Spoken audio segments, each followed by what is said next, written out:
Welcome to the Salmon Runs YouTube. Enjoy the video. You start by connecting both displays to the same graphics adapter. Use active adapters if mixing connector types. Once done, power them and open display settings so you can see both screens as numbered tiles.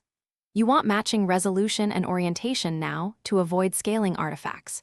Change refresh rate only if both support it. Make sure the GPU driver is updated, since modern drivers expose spanning or extended desktop modes you will use next. You now enable the spanning method.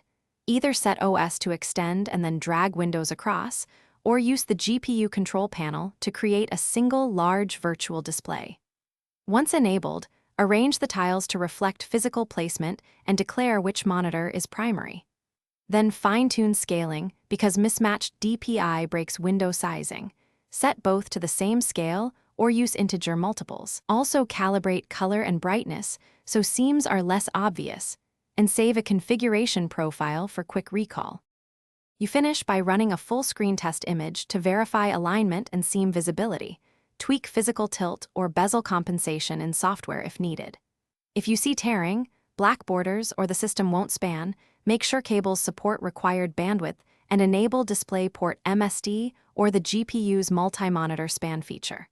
Finally, save the profile in your GPU utility and restart to confirm settings persist.